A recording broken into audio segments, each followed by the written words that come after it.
Hi, David. Hello. Okay. Okay. Good. You can see me? Yes. All right. Yeah. You can hear us okay? Yeah. Very good. Great. Okay.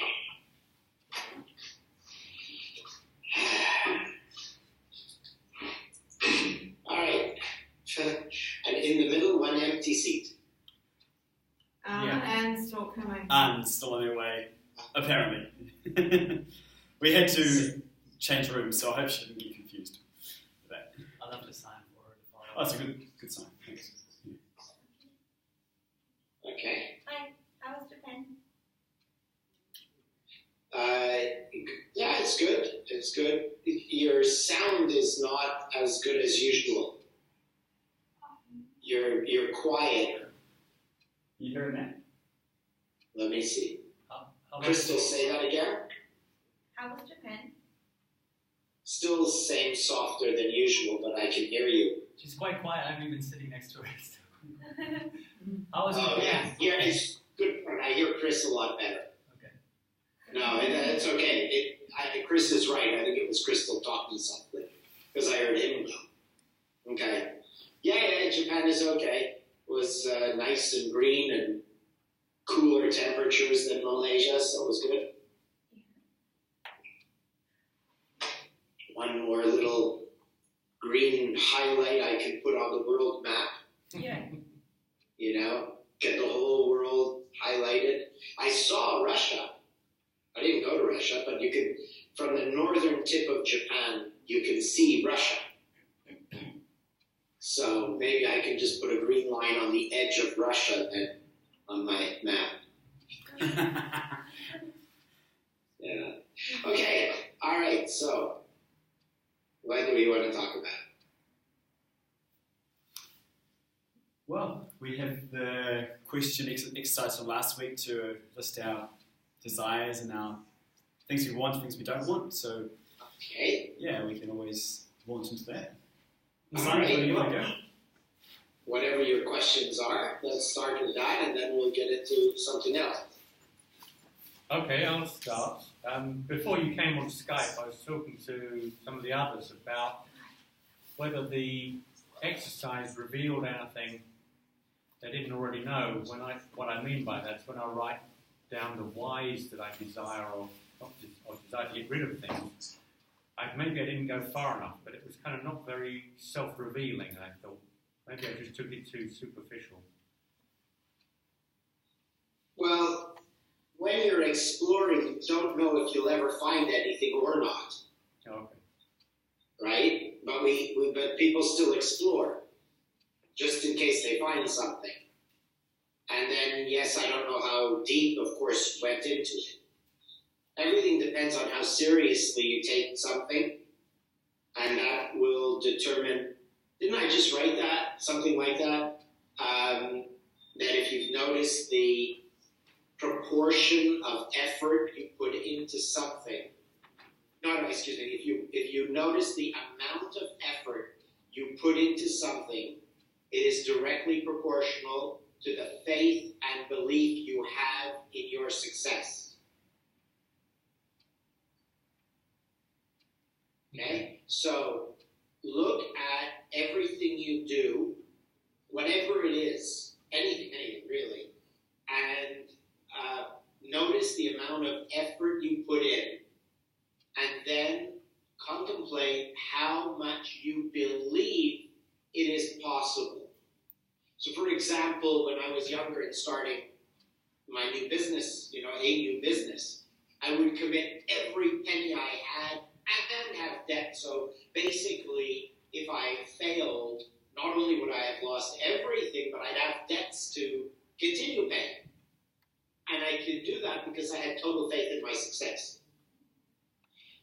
But if you're faced with a project and you don't want to put in some money, you don't want to take a risk, you obviously don't have faith in your success. So when you do any of these self-development or self-exploration exercises, the amount of faith you have that this is actually valuable and will provide value in something useful is directly proportional to the effort you will put in, and the results are directly proportional to the effort you put in. So depending on how seriously you think any of these exercises will actually give you something of value, will determine if you will get something of value, right? Through that process. Okay, good.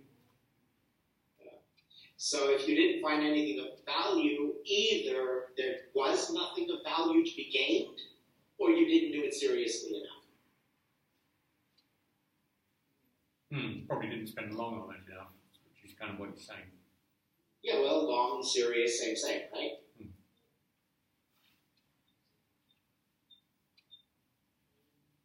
Okay. So that's a good thing to always consider. The faith you have in success is directly proportional to the effort you will put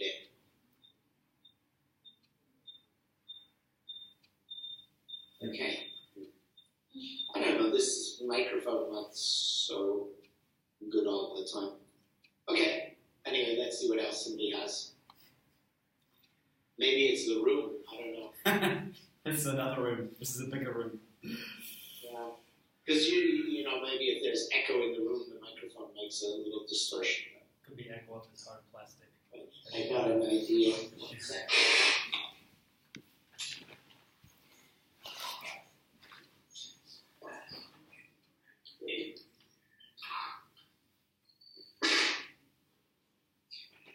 I'll try. It's just If I put on headphones, maybe it's a better. Okay. All right. Let's keep going. Oh yeah, that does help. Oh, mind you, you're standing right on top of it. maybe we should just do that. Yeah, there's definitely like an echo reverberation. Yeah. Okay. It's probably the room, the acoustics of the room. So. Anyway, I'm sorry. Come on, let's go. Cool. Let's keep going. Well, yeah, I got something from that. Thanks, Simon, for asking. When I did the exercise, I found that I had a desire for a grand piano for quite a long time. And when I did the exercise, I thought, I don't need a grand piano. You know, because I just had this idea that I wanted to experience what it's like to have a grand piano. Had it all, you know, baby white, you know, blah, blah, blah. And so I guess this helped me realize there's probably a whole bunch of things that aren't true desires. They're just somewhere along the way I've added them to my list of things I'd like, but they don't serve a real purpose. So, Great. Okay. This is really, really important now. This is very excellent. Okay.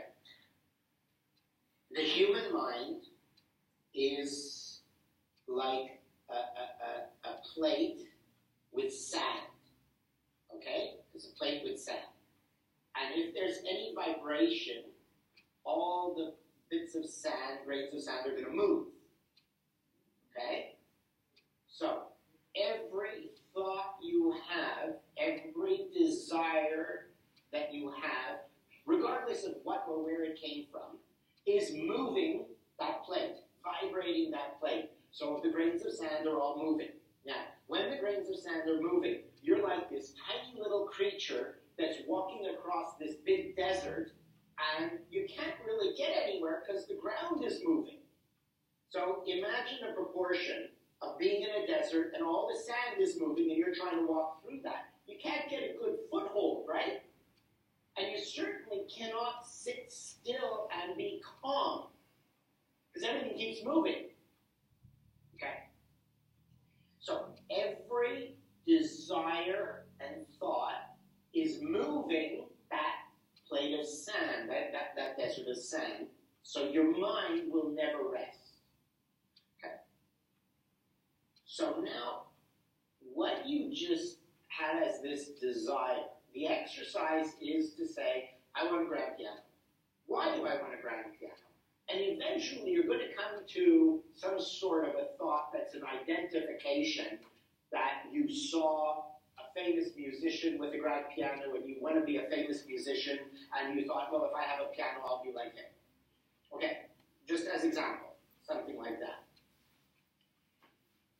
Now, if you do this exercise to analyze every desire, and you find that it's an association to something else, and you realize that I don't really want a piano.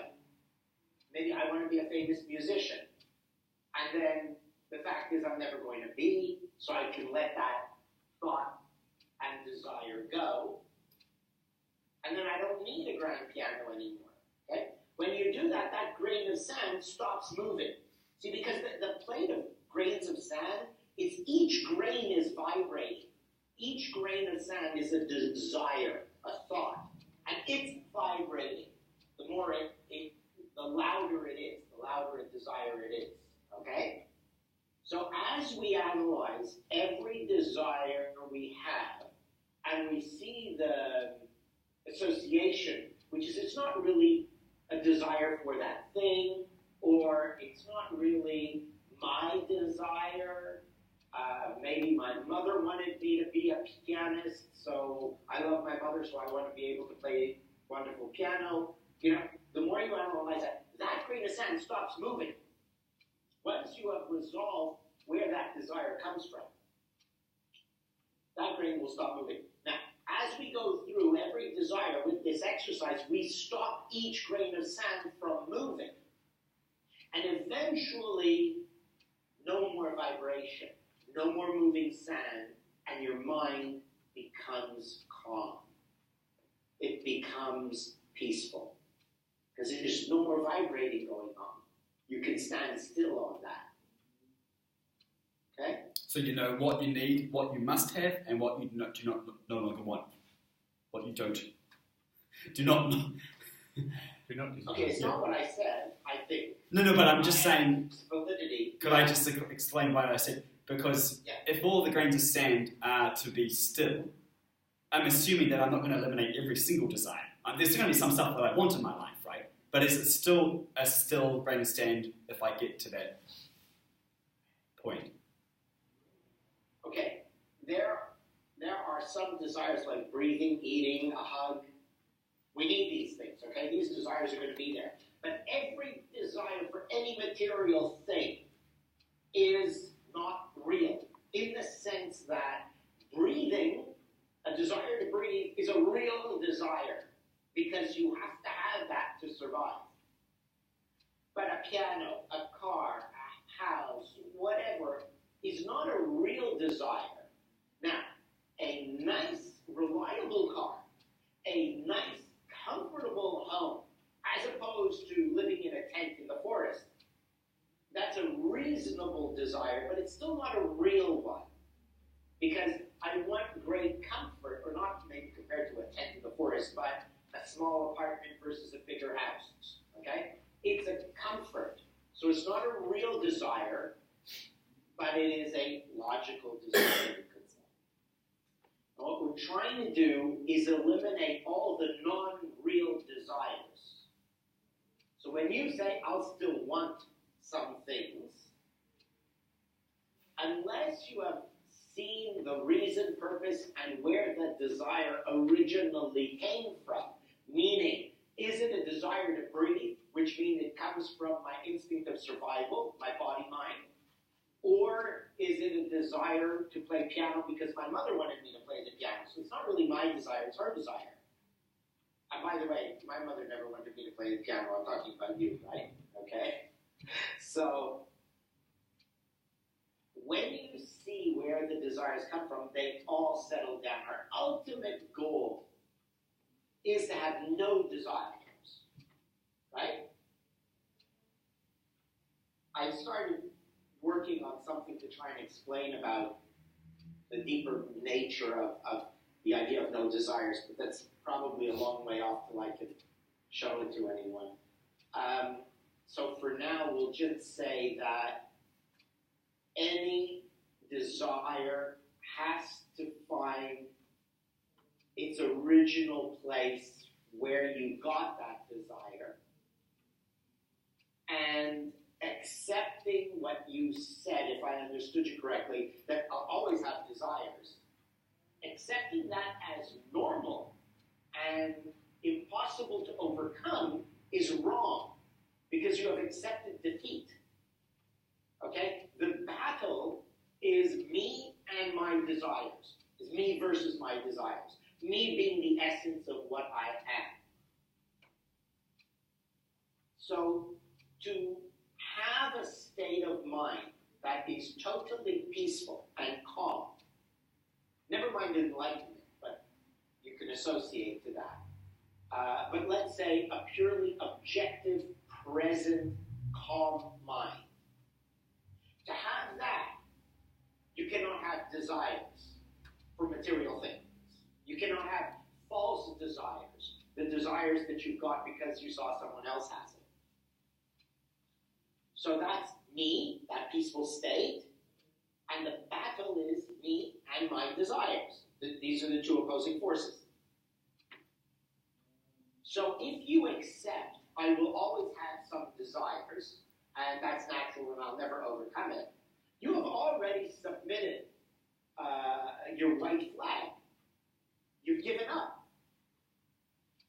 Because you've accepted that I'll never win the battle. So if I go back to the plate of sand, all the grains are moving. It's very hard to stand still.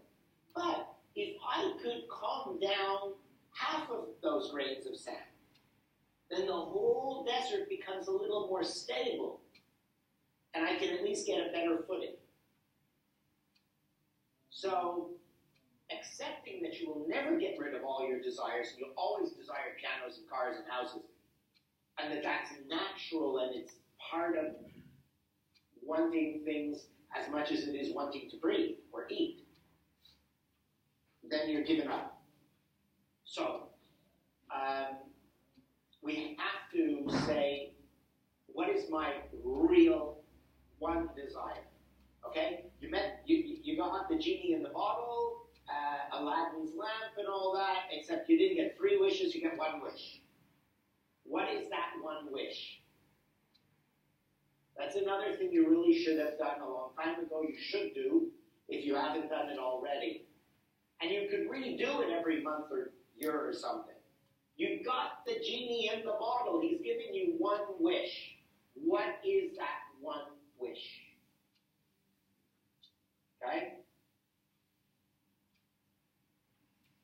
Then you know what direction to take with your life in the sense of, do I go to fulfill my desires because life is just here to be lived and you're born and you die and that's it?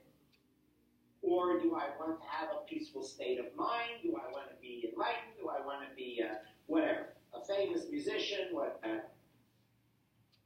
When you've answered that, what's your 1 wish? Then you know what to do with your life. Okay?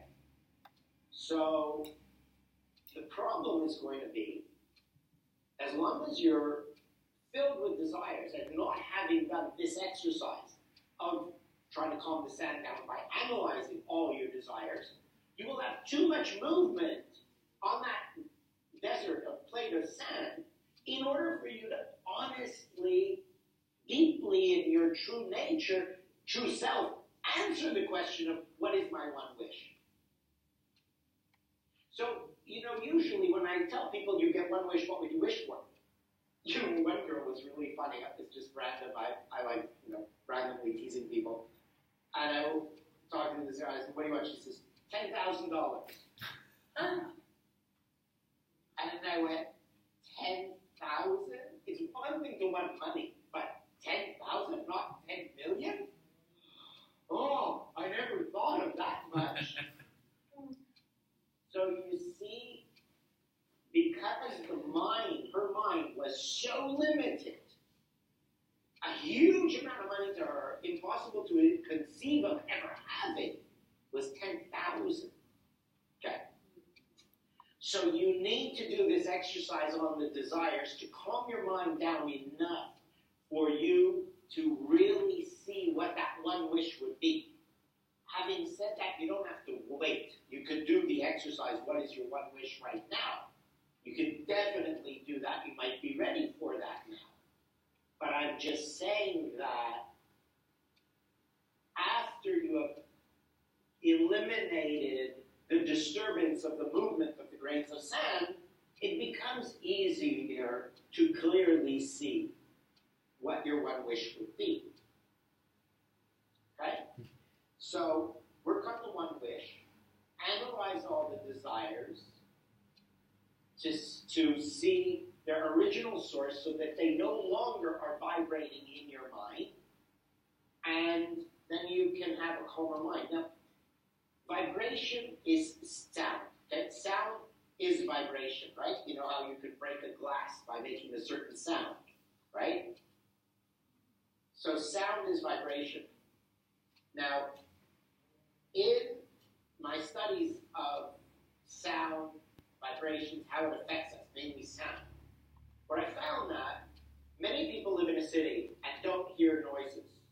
They don't hear the traffic. They don't hear the jets flying overhead. They don't hear a lot of sounds. But they don't sleep well. They also don't sleep well.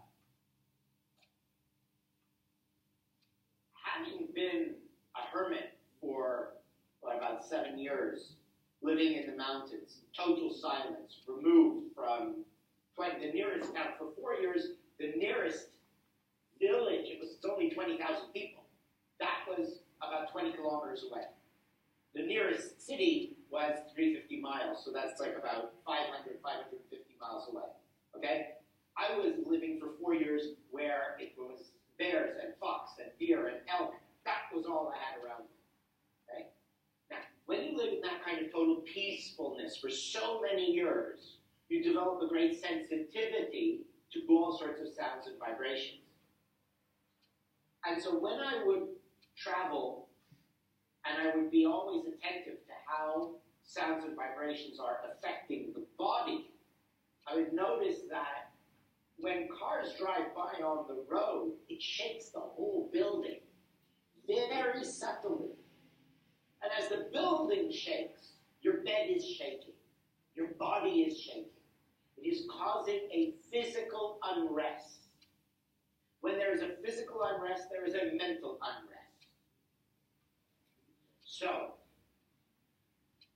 desires cause that same vibration, which causes a mental unrest. Right? So, these are the things you can perhaps observe in order to achieve a calm state of mind, so that you can not only be more aware of your thoughts and feelings, but more aware of what is going on around you, so that you will be able to find the true cause of whatever is disturbing you at every moment. And then, of course, you can see what's disturbing other people, which leads to better relationships and harmony and helps you find better direction for your life.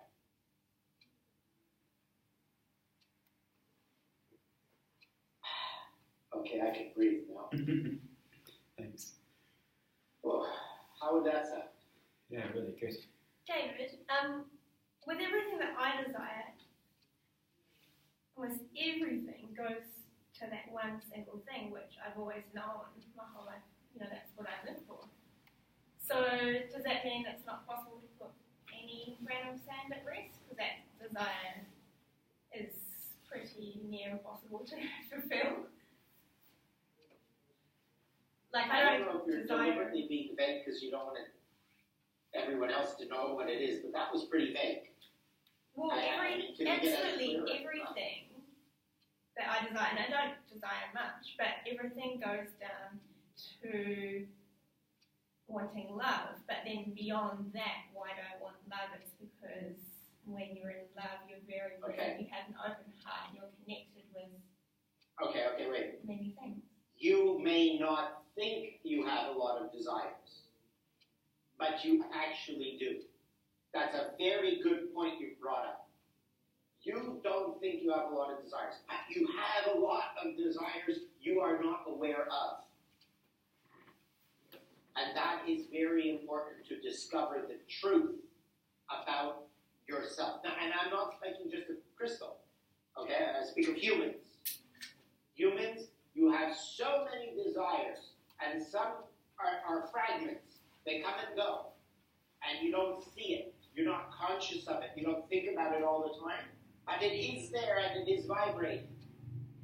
But because you do not look deeper into yourself, you are not aware of all of these desires that are disturbing your state of mind. Okay? Did you fix something? Or I was just checking we were recording. Excuse me. you're checking now. And is it recording now? Yes, I hope. it's recording. Did the whole thing record? Because Yeah. that was quite interesting. Yeah, whole thing recorded. All right. So, remember the fragmentation buffers. Okay, fragmentation and buffers. Human being is filled with many fragments, many desires. Ultimately, every human being wants the very same one thing: to die, to rest, to be completely at peace. Ultimately, we all want to die because the subconscious soul mind, wisdom mind, realizes it is trapped in the human being, in the human world, and is torn constantly by all the desires that the human body mind and ego mind want, which are contradictory to what the wisdom mind wants, the soul. Okay?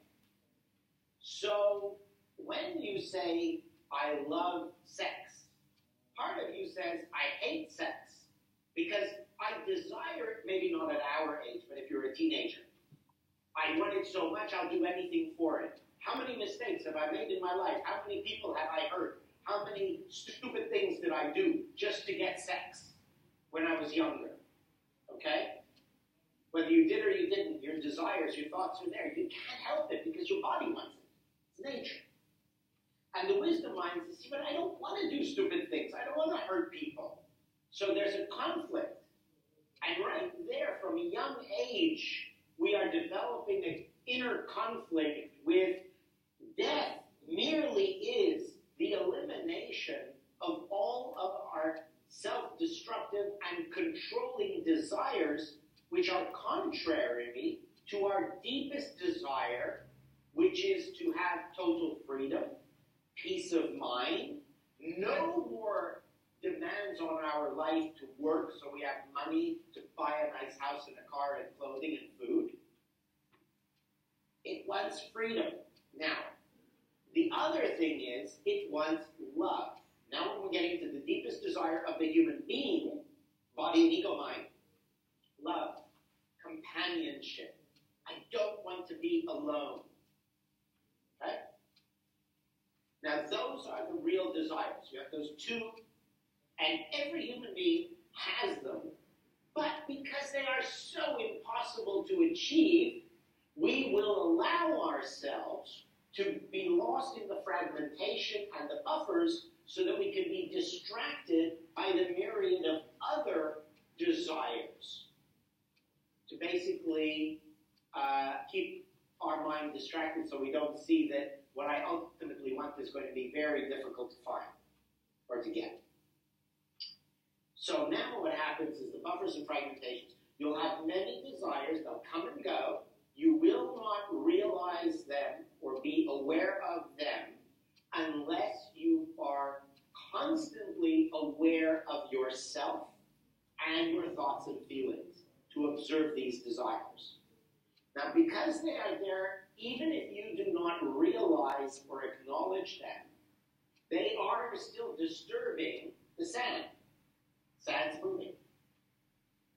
So now we can ask you a question to prove that what I said is true.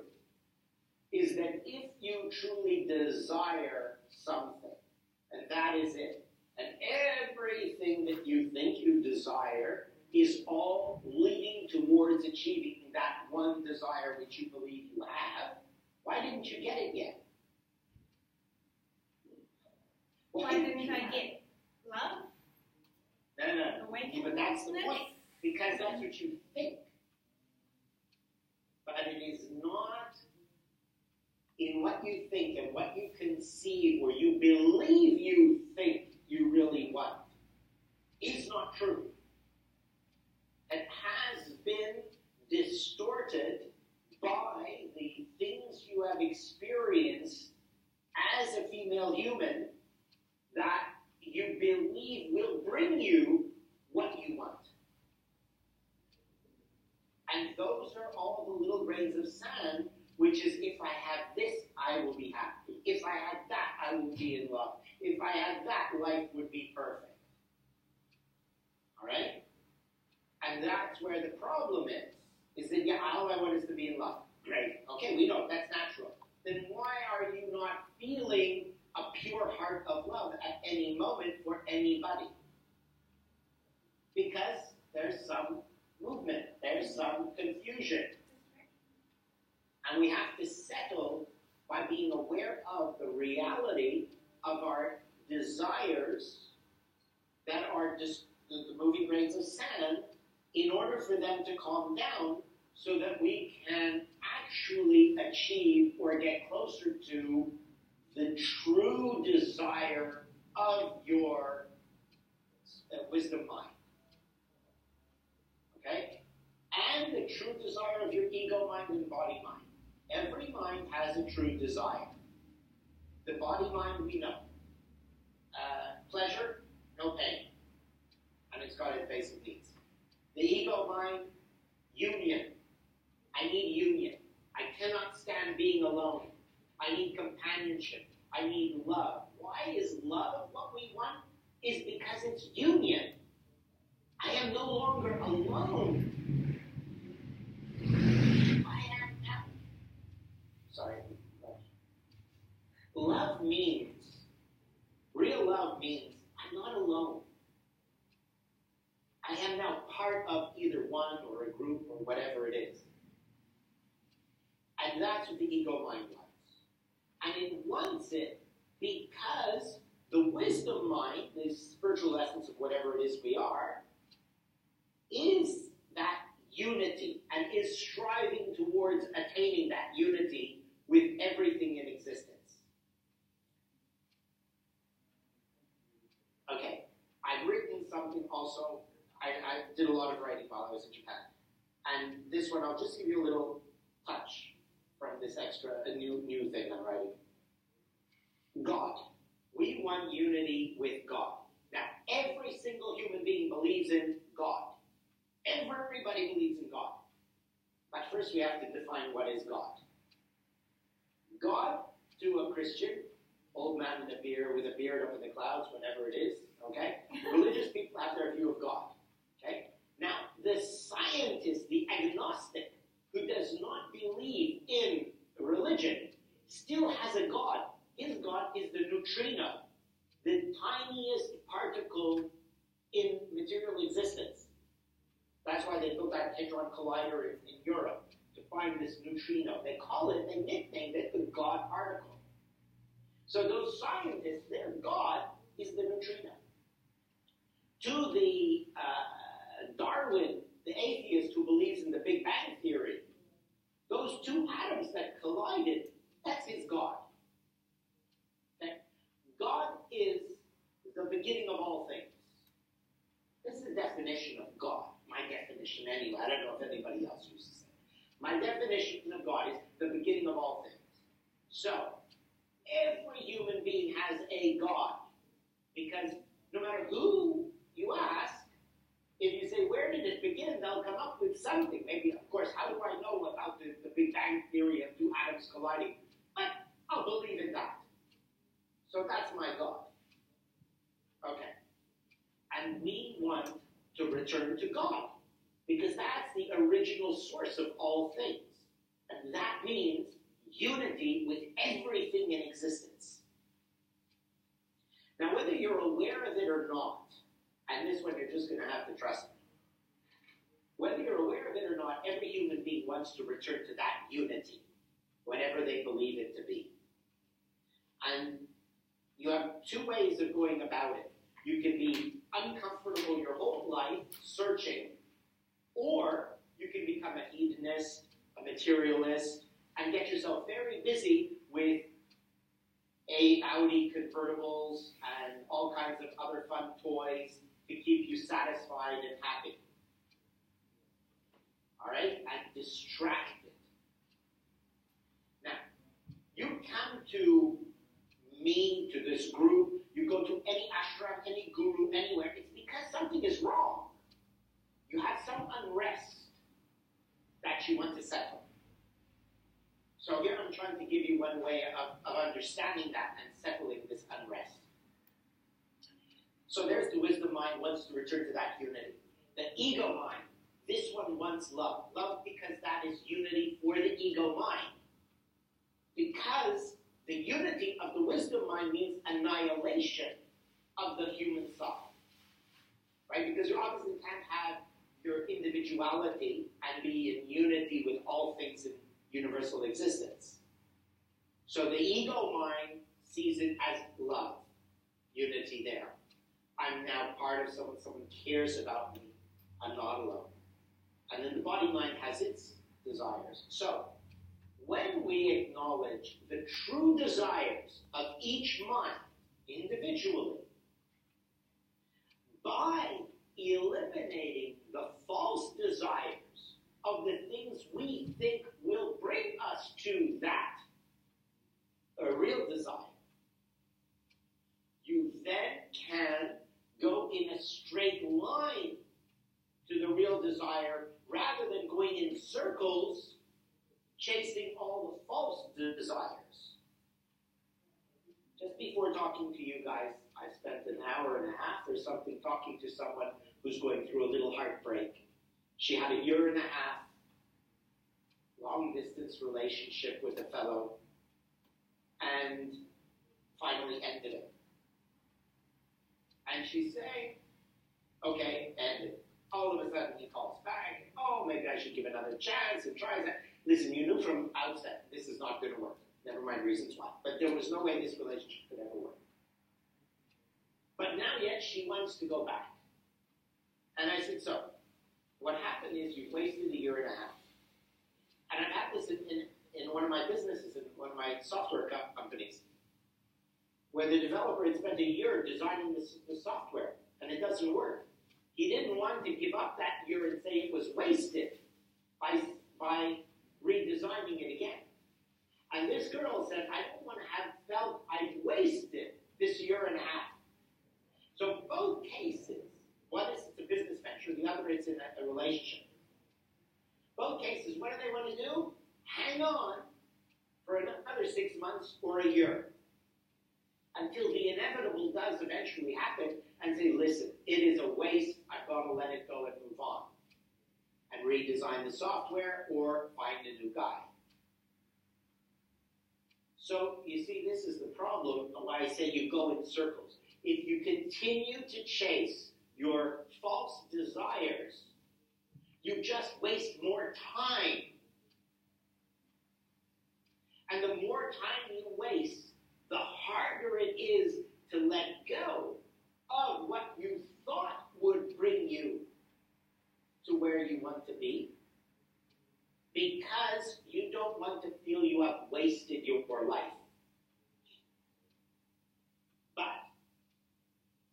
there's a very nice teaching from the Sufi. He said, God can forgive every sin.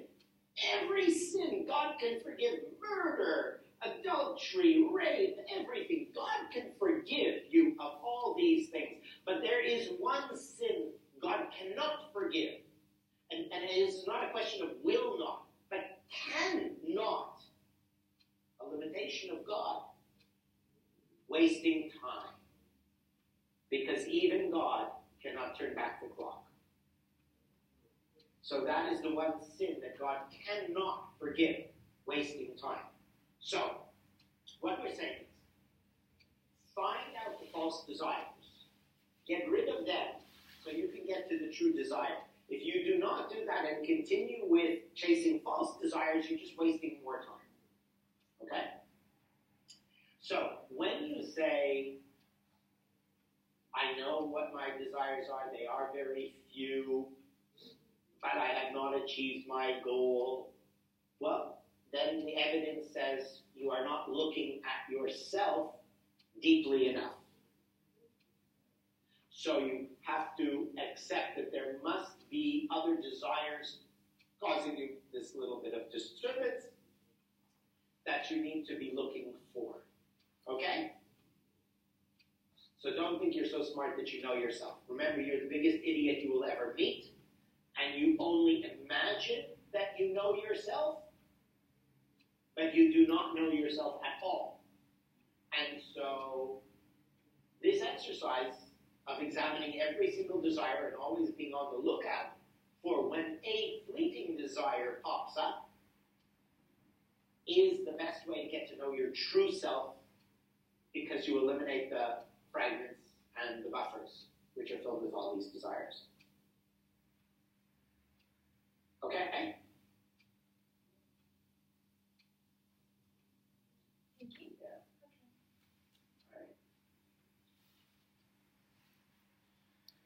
Okay, what other questions? That makes it sound like all worldly desires, anything we can think of with our intellect, are false, including Yes. like even things that seem sort of noble, like being creative or creating things for other people to use, or any, there's obvious stupid desires like fancy cars and ego-driven desires like this, but some things feel a bit more justified, like I want to create a work of art that people can admire and feel good themselves when they see it. Or so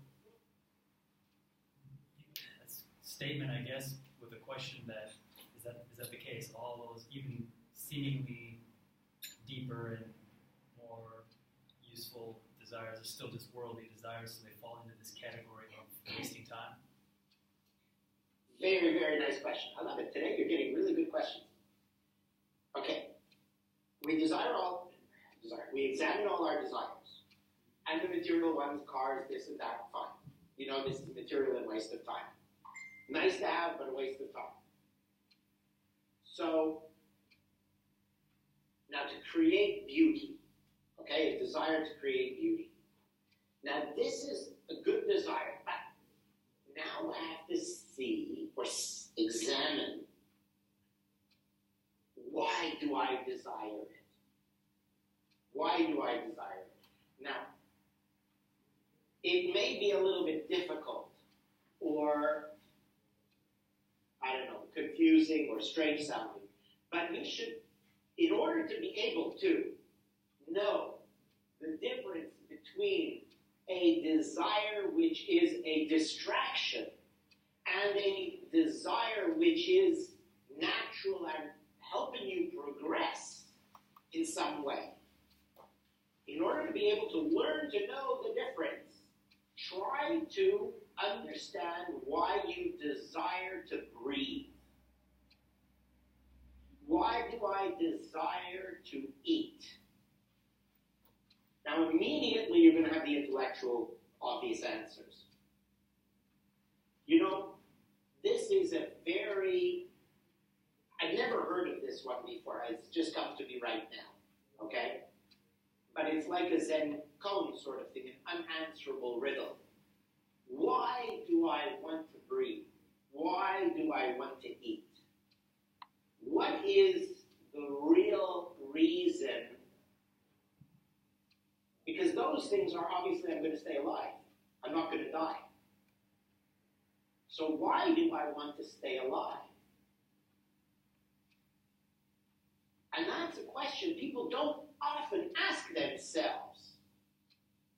But if you do not do it in this way, to say, why don't, my grandfather, he was I think 98 or something like that. And he just stopped eating. He was in good health, but he's 98. Body's wearing out all that. Yeah. He just decided, I'm not eating anymore. And he stopped eating. And I think about a week, maybe a week or something like that, or 10 days. Because obviously, in Canada, they try to keep you alive forever, right? So he's in the hospital, they plugged him into IV food and so on. So 10 days or something. And then, we're there visiting, and he says, I'm tired, I want to rest. Goodbye. And that's it, he went to sleep and died. But you see, he had enough of living, so he stopped eating. Why is it you don't stop eating? Okay, breathing, maybe it's a mechanical function, you can't help it. But you could put a plastic bag over your head or hang yourself. But why don't you stop eating? Why do I really want to stay alive?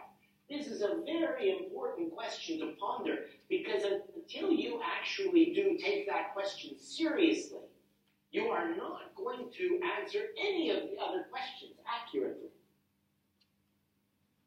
Now, if you do ponder that question and never ever find an answer, you have still, or you can still make tremendous progress, because it is the effort in looking for the real depth of what drives you that will, by the very nature of making that personal exploration, automatically make it such that certain desires that you get through identification, like, walking by Starbucks, oh, now I want a coffee. Those things cannot bother you anymore.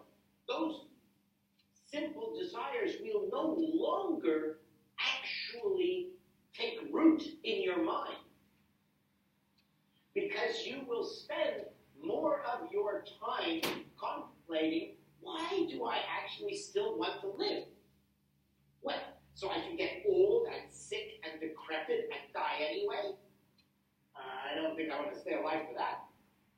So I can work just to pay my bills and be miserable for the rest of my life? Yeah, I don't think that's a good reason. Okay? If you look at human existence, aside from a very few lucky people, it is not a pleasant existence. So why do I want to keep alive? There's got to be a good reason.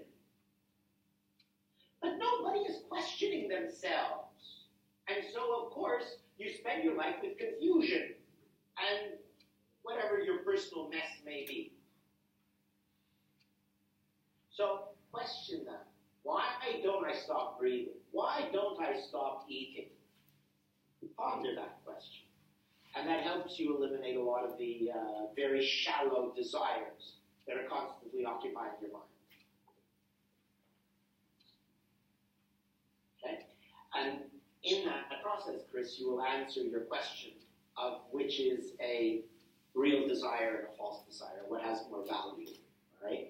Now, did I publish that about beauty? I think I did, right? Yes. Our purpose in life is just to make beauty.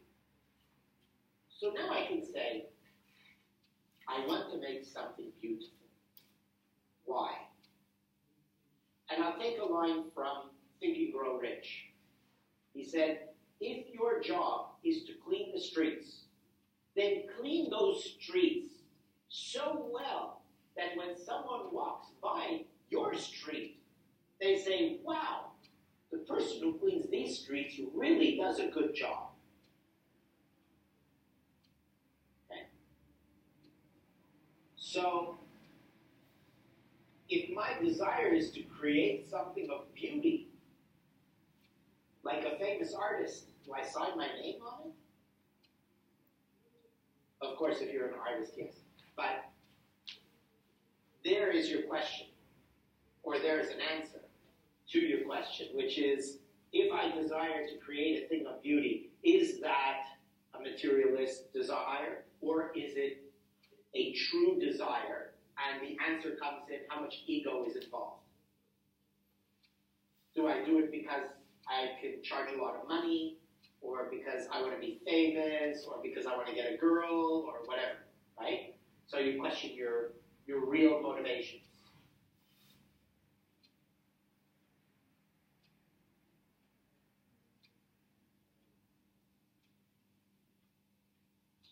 Okay. Does that answer you?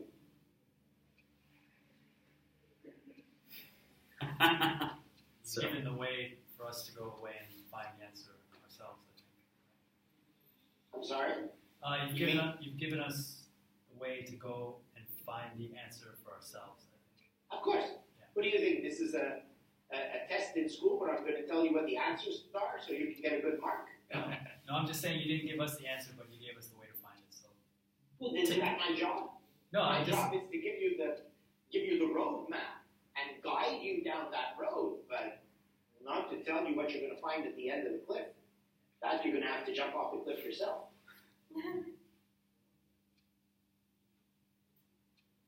Okay? Thanks. All right. Good. Well, we're really doing well tonight. I like your questions. I hope you like my answers. We like that you're here answering for us. There's nothing. Okay. What else?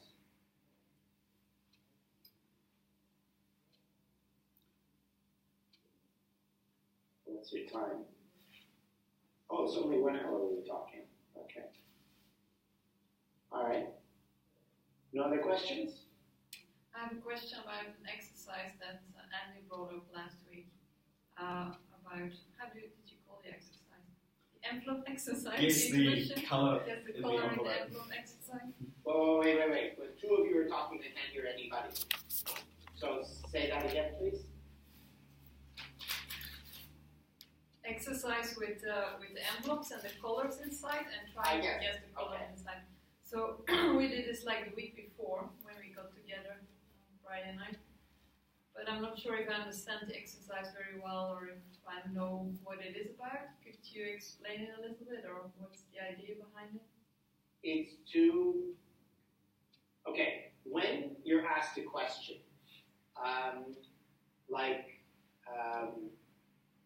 what is your favorite dog?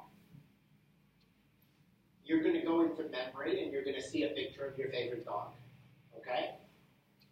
Everything you do, you use your intellect to go into your memory and recall something you previously experienced. That's how a human functions. This is extremely limited because you are limited to the sum total of your previous experiences. Now, there's a capacity of the human mind which is called intuition. Intuition, insight, psychic ability, or also they call that genius. You know the genius from the difference between a genius and the highly intelligent? Highly intelligent can figure anything out. A genius just knows. Doesn't know how he knows, he knows. So, this capacity to be a genius, to know things, requires the subduing of the analytical intellect, which is always going into memory. Because that's why, remember the last step in the model, we have to react, make a decision, and that decision will determine if we go forward or if our life is an endless loop. So as long as you live with a mind that is constantly using the intellect to search memory, your life will be an endless loop. You will always just go from one job, get bored, get another job, get bored, get another job, get bored. I'll always pick the same kind of guys that's going to have the same bad relationships with the same bad habits. Sorry, women, but yeah, men are shit. They're always going to get shitty guys anyway. But, you know, the point, right? Why do I always get the same things happening to me again and again? Because you are limited to intellect, which always goes to memory. So you will always draw from the same experiences and then have the same reactions. Now, that is because you do not use and cultivate, which needs to be developed like any other muscle, the intuitional capacity that is within the human being. So, when you see a bunch of envelopes, and they each have a different color piece of paper inside them, there is no way you can analytically determine which color is in each envelope. So I'm putting you an exercise which forces you to use the intuitional capacity that is part of the totality of your being. And so this is the point of the exercise. It is giving you an opportunity where you have no choice but to use the intuition rather than the intellect. The more you do that is the same as the more you go jogging, the heavier weights you lift. You will build up that muscle and it will become stronger. Now, the two capacities in our mind, which are always in battle, is the intellect and the intuition. The part of us that is dealing with every single event through identification so that it can give an appropriate response from what it previously has experienced. It's the broken machine we've taught you all about. The opposing part to which is in battle, because only one can be in control at a time, is the intuition, which simply knows the right thing to do or say at each moment. And so the intuition right now is so weak that the intellect is constantly in control with our broken machine. And that's why you say, I don't know what to do.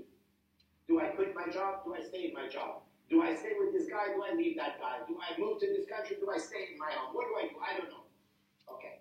Because intellect is always there and it cannot find the answer because the answer is not within its previously accumulated experiences.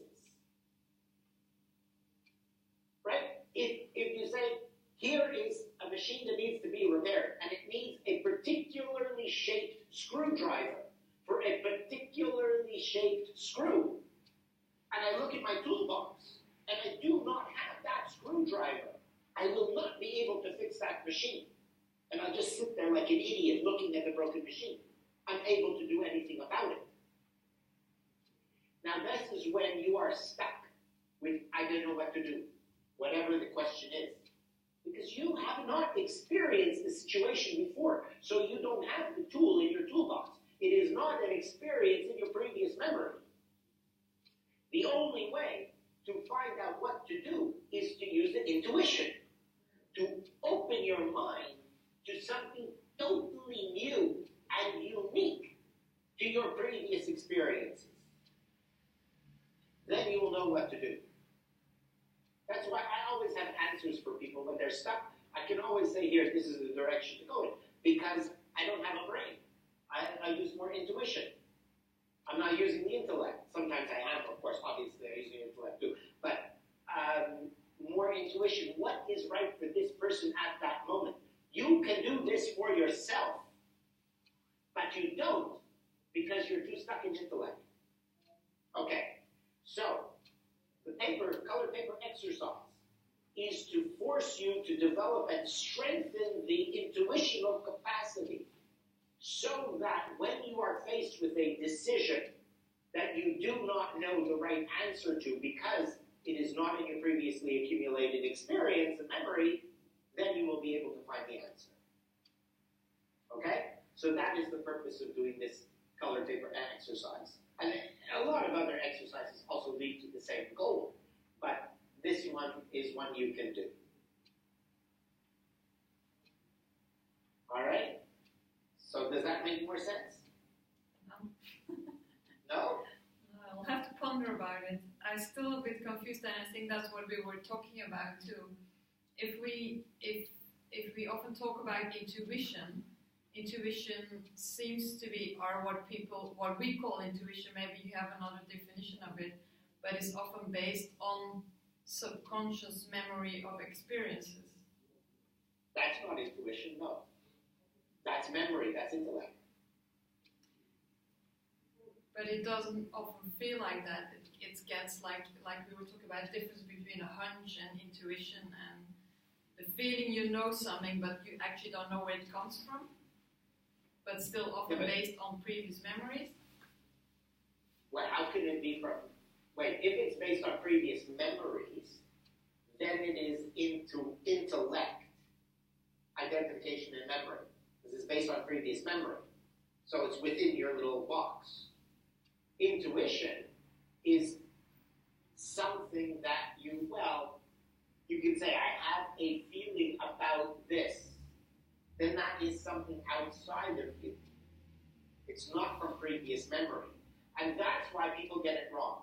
Okay, you're faced with a situation. I've got a hunch, and I go with my hunch. Is your hunch 100% right when you do that, or do you get it wrong sometimes? Yeah, we discussed that too, if that was the case. I think you can be wrong, yeah. Okay. If you are wrong, therefore, it is not intuition, because intuition is accessing the situation objectively. So basically, I got a hunch, and I didn't listen to it. I got my intuition telling me something's wrong, I should do this, I should do that, but then I didn't listen to it. I went to intellect, and I allowed my intellect to go into my memory and draw from that, and that's why it went wrong. If you are faced with an intersection in a crossroads, do I go left, do I go right? And you stop and you think, and you get an intuition, and then you think, yeah, but, I think I heard somebody saying go left. My intuition says go right, but I'm sure that I saw a road map that says go left. You see, you'll go into intellect and you'll get all these past experiences, past memories and thoughts. You'll analyze it, you'll go left and you'll be wrong. Intuition is go right. Why? I've got no bloody idea. I just know it's right. No thinking, no reason, no logic, that's it. Okay, that's intuition. So that's the problem, is that you are so deeply involved and attached to your intellect that you are potential for the rest of your life, or at least for tomorrow, is extremely limited because it cannot draw from anything beyond what you have previously done before.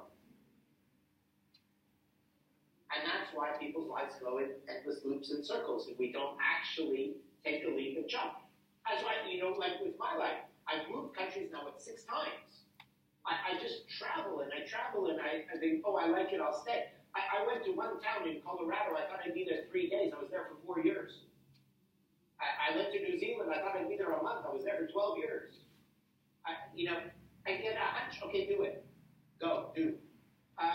You've got to be willing to take chances to do what is spontaneously a feeling without having previous information or knowledge or experience to tell you that's the right thing to do. Now, this is extremely risky way to live. Very risky way to live. And that's why people don't want to do it. So now the reason why you will always go to intellect and not use intuition is the survival instinct. Okay? Human survival instinct, that's the animal body, the body, mind, and ego mind. Survival instinct, self-preservation, go for pleasure, not pain, grow, do not diminish. This survival instinct is constantly going to overpower your intuition because it is going to say, the devil I know is better than the devil I don't know. And it will say that if I choose from what I previously experienced, I can, with reasonable expectations, determine the outcome. But if I follow an intuition, which I have no previously based experience to predict accurately what the outcome will be, I risk death, loss, pain, trouble, all kinds of horrible things. And so my self-preservation instinct will not allow me to listen to my intuition and will always make me go back to intellect and previous experience. Now, to avoid seeing that flaw, I'll come up with some buffer, justification, and fragmentation so that I can just comfortably always go along with intellect and keep myself going in that endless loop. So you also need if I'm trying to explain why I have lived and do what I do, is because I have no need to live. I have no desire to live. If I have no desire to live, I have no need to preserve myself. So I am more open to experiencing new things and taking chances. Now, I'm not stupid, obviously, and I do preserve myself, and I do preserve as much as possible. So don't take it to an extreme. But there's a definite line where I am not that attached to living, that I am willing to take chances in the sense of do an adventure without actually risking my life. Okay? So this is how we'll develop more of the intuitional capacities and be able to experience new things and be able to make decisions about what do I do instead of just being stuck. Okay? Mm-hmm. So you see, it's rather complex in one way and rather simple in another way. Yeah.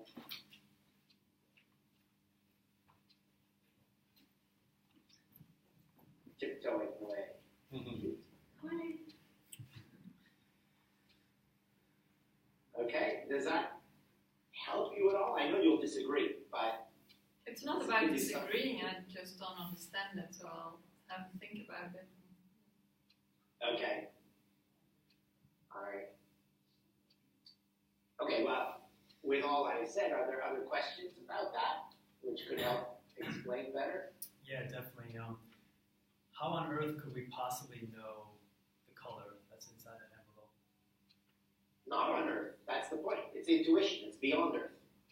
On Earth means intellect, human brain, analytical capacities. So that is the accurate way to put it. How on Earth has nothing to do with anything on Earth. One of the ways that I would do that, and I almost got it right when he pulled out the colour, it was a sort of like a browny orange, and I thought before he did that it would be orange, but I imagined a brighter orange.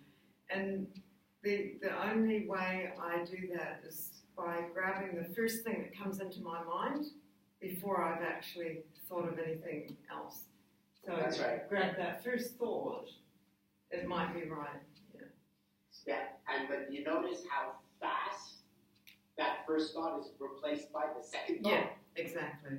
Yeah. So fast. I mean, there's no stopwatch that could time it. It is so fast. Yeah. But and it's often so fast you don't remember the first thought.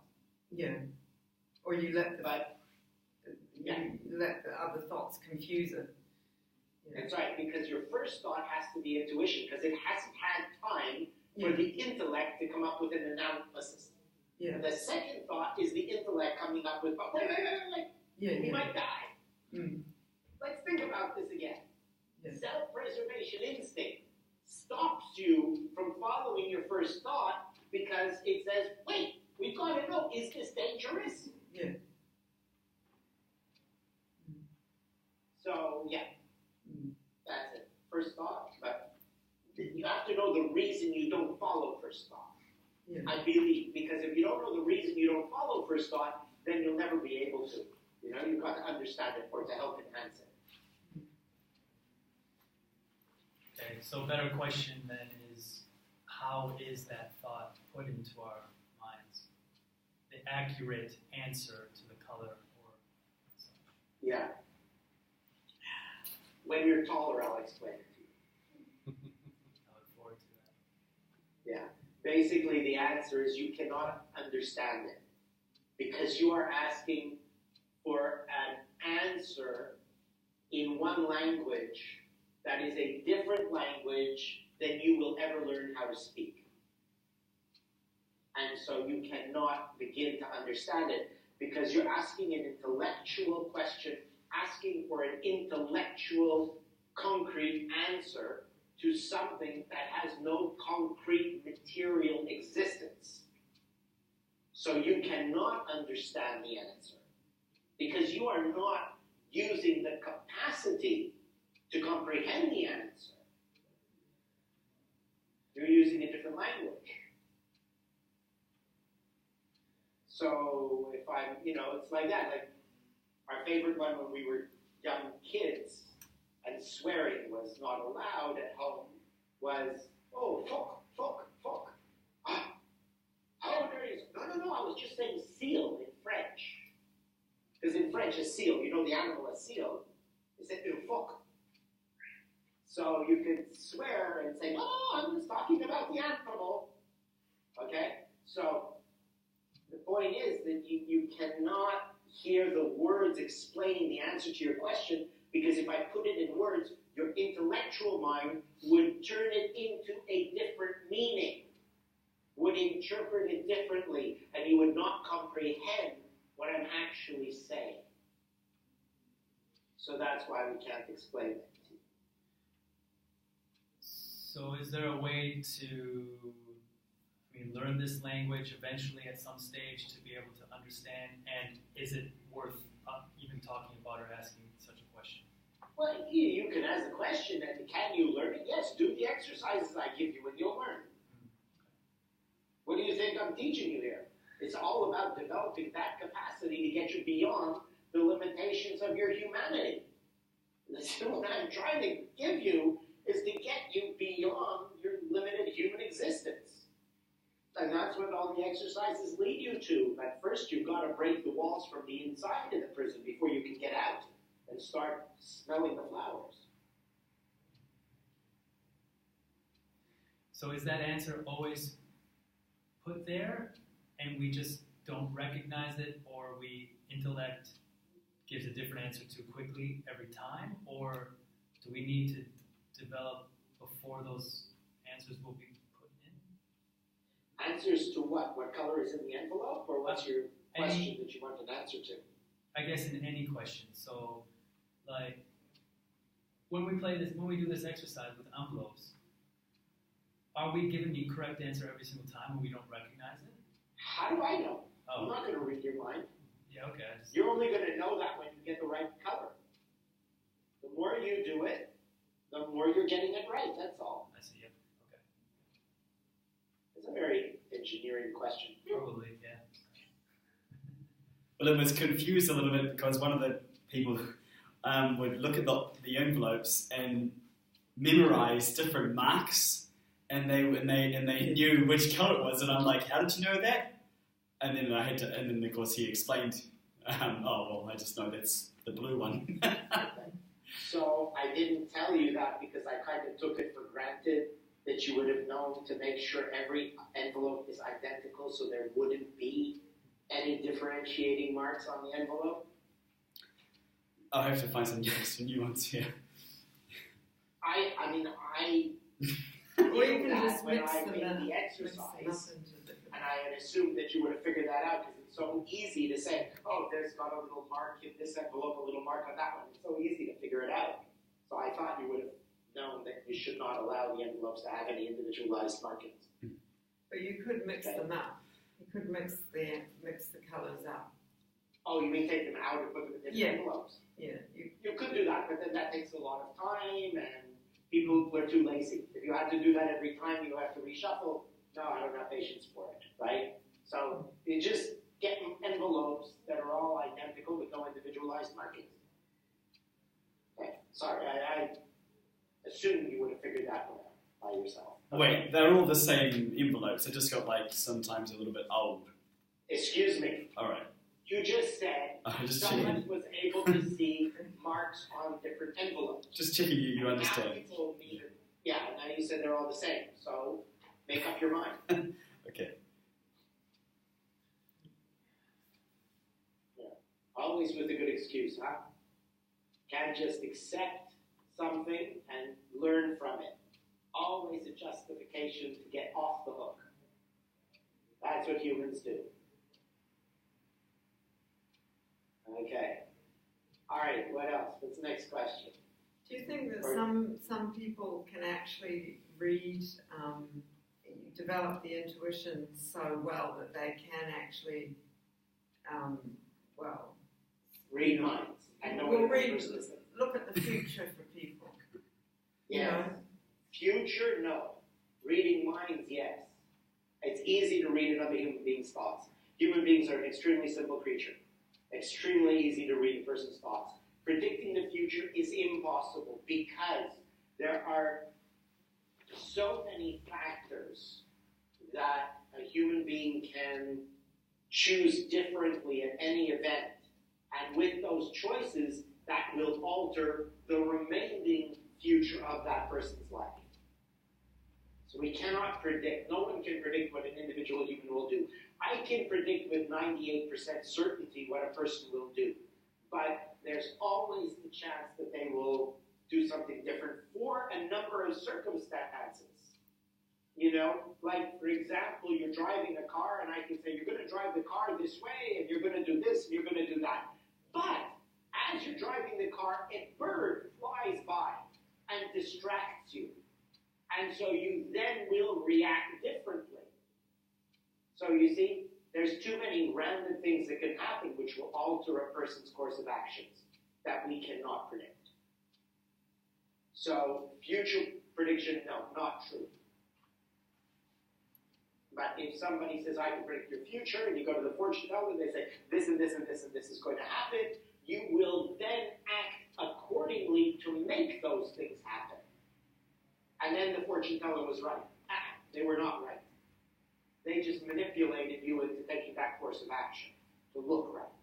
So that's why never go to anyone who's going to tell you your future. That's all very bad stuff, dangerous, changes you. But reading a line is easy.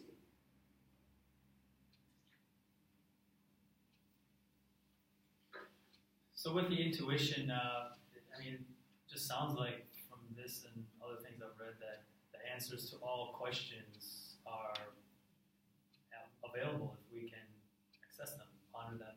Correct. Now you could make a nuclear bomb by reading the instructions on the internet. However, if I gave you the instructions, could you actually make that bomb? No. Because you can't understand the instructions. Because you're not a nuclear physicist. Or whatever it is. I have no idea. I haven't actually seen that. People told me that. So I don't know if that's true, but as an example. So by the same token, yes, everything is there if you could understand the language of the intuition.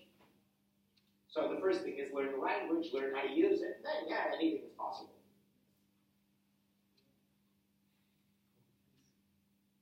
Did Shem ask a question, David, that you could discuss here? Let's take a look. Oh, no, not here.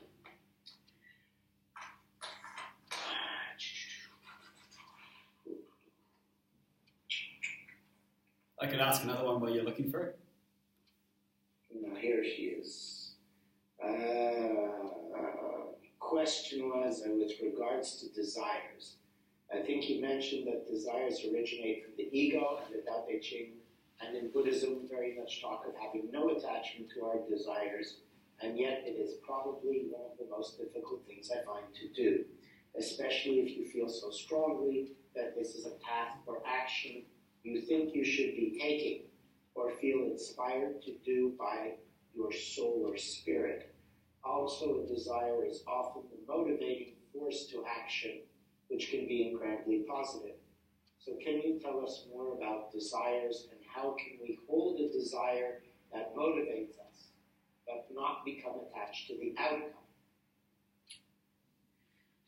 This is a difficult question because we need an example of what desire, because every desire comes from a different place almost, okay? So every desire is quite unique. So the first thing is, you cannot make a blanket answer to this question, but you can answer each desire individually. But having said that, desires, we know every body, body, mind, ego, mind has its desires. There's the desires that we get from associations. So I think the exercise of examining every desire and finding its cause will help develop the ability for each of you to answer this question yourself. Right? Now, it is impossible to eliminate all desires. Because as long as your body is alive, it's going to desire food, water, and so on. So, what she said is, Buddha talks about having no attachment to the desire. All right. So, is the question having desires or having attachment? So, the desires you're going to have. Now, your attachment to the desire means that I must have this outcome. So, when you can deal with whatever comes to you either way, then you don't have the attachment to it. In other words, I want this. If I get it, I get it. If I don't, I don't. But again, that's very hard because the ego really wants what it wants. But it's in finding out, why do I want it? Why do I need this thing? Why is this so important to me?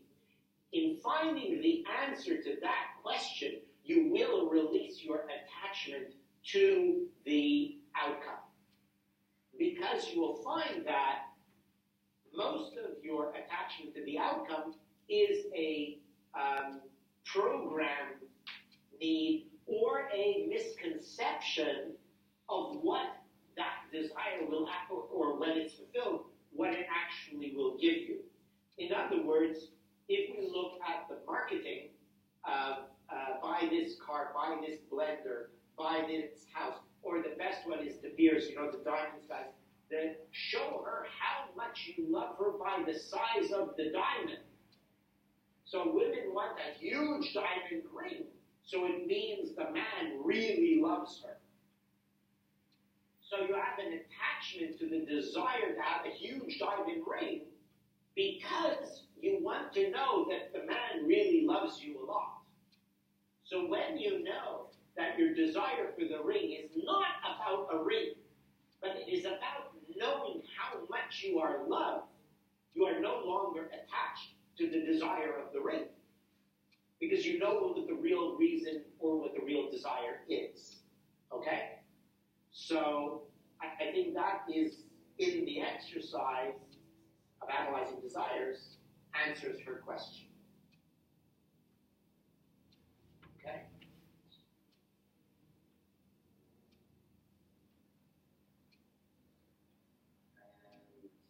And I thought there was another email from her, but this is the only one I see right now. Okay, what else? You go ahead. I am going to make the change. Thinking about quitting my job in August and then travel to Europe for 2 months. Because it's if based on intellectual, I shouldn't do that.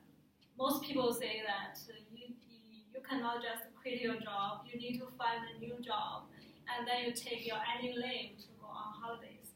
So now if you quit your job, you go traveling, and then after you come back, you don't know how long it takes to get a new job. But it's for my intuition, I want to make a change. I think I need to go traveling. Because I studied in Sweden for 2 years, I want to revisit Europe again. I like Europe more than New Zealand. So I'm thinking it's like my desire, and it's like my intuition tells me I should go, and it's my desire that to how to say, it's like my best memories is there. I want to go back again. So I'm not sure if there is anything else inside this desire. Well, whether it's intuition that you need to go to Europe and then you're going to find a better job and a man and whatever it is in Europe, maybe that's true.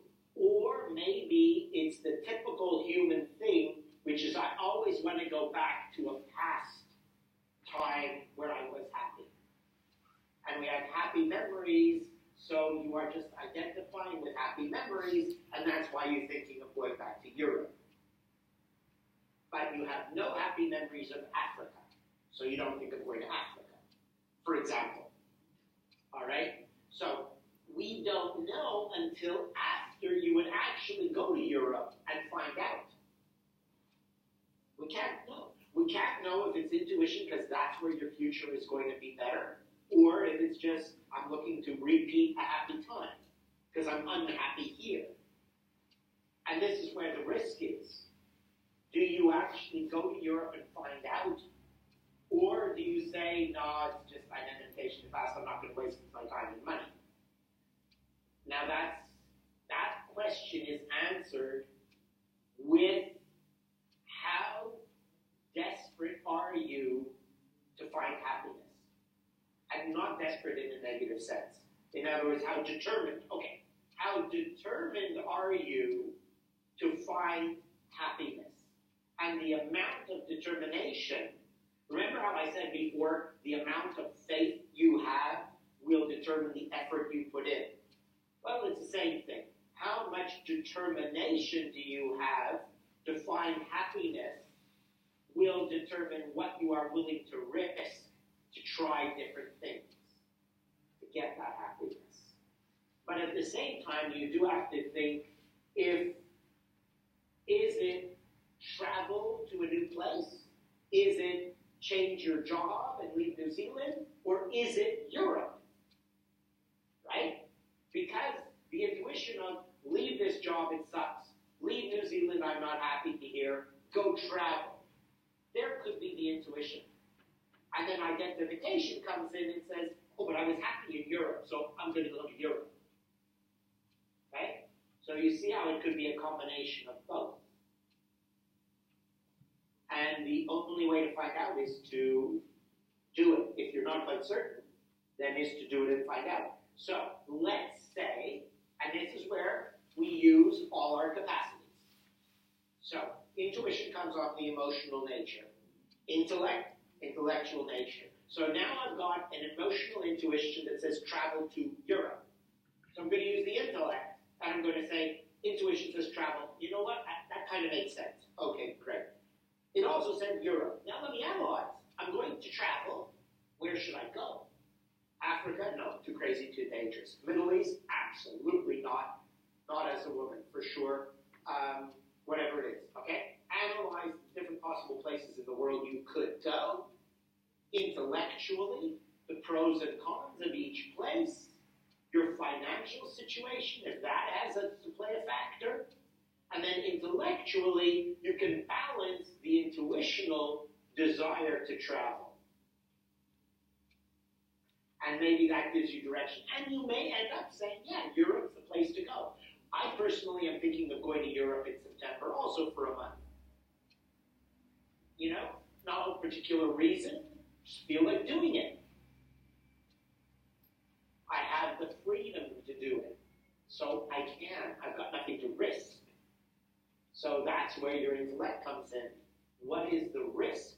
The risk of going to Africa is far too great for me to just go to Africa to pass time. But Europe is a lot safer, just as an example, okay? Or traveling through an Arab country, far riskier, okay? In other words, if I'm a single woman, I wouldn't go to an Arab country, I wouldn't go into Africa if I were a single woman, because the risks are too great. But Europe is safer. So, you see, so you've got to balance that, and that helps you find what to do. But certainly if you're not happy, then you find out why you're not happy. And then that helps you make the decision of what to do. Obviously, you're not happy in New Zealand, you're not happy with your job, but we could talk about that and see what really is the problem. I mean, not in a group, you know. Yeah. That's a personal thing for you. Okay? So, Does that help you? Sorry, go ahead. do you think meditation is helpful for build up your intuition? Sorry, say that again. Meditation is helpful for building up your intuition, right? Okay. very important to understand why. Okay. First of all, what is meditation? Meditation is focused thought. It means to train your mind so it will be able to be strong enough to stay focused on one particular object or thought without drifting. That's what meditation is. Purely a mental exercise. Now, why do we need to do that? Because intuition, we will never hear as long as our mind is fragmented and jumps from topic to topic and thought to thought. So in order to have a clear intuition, I need to keep my mind focused on pondering the particular question. Now you know the difference between thinking and pondering. Thinking is, what color is in the envelope? Is it blue? Is it green? I don't know. Maybe it's orange. Well, the other one was orange. It's highly unlikely it'll be orange again, and so on. That's thinking. Pondering is, what color is in the envelope? What color is in the envelope? What color is in the envelope? It means it's continually asking the question. So you see how the intellect jumps. Is it blue, green, yellow, red, whatever. But the focused mind, intuition is on that one particular question, not trying to provide an answer. So meditation is training your mind to be able to stay focused on one thought, which will be the one question you ponder, so that the intellect is silenced, which means that the possibility of intuition increases. So that's why meditation is useful for developing intuition, because it helps shut down or quiet or control the intellect. Does that answer you clearly? Yeah. All right. What else? I want to ask about ethics in business in general. We've had a little discussion, so let me just say, you've mentioned that it's not always a safe idea in today's world because, you know, if you're the one with ethics and no one else has them, then you can get screwed. But I feel like there is a way that I feel that you've conducted yourself, and I think there is a way that's possible, and I'd just love to hear your opinions on that. Okay. Ethics, your question, first has to be preceded with the question about the one thing you'd ask the genie. Why do you live? What is your main goal in life?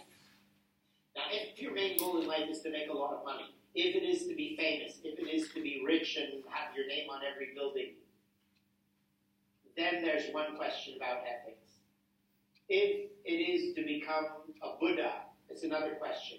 If it is to become a good Christian, it's another one. Okay? So ethics are, your question about ethics first has to be preceded with the question of what is your purpose, your main goal in life for you personally. All right? So now you asked in relation to me. My main goal in life is to be a Buddha.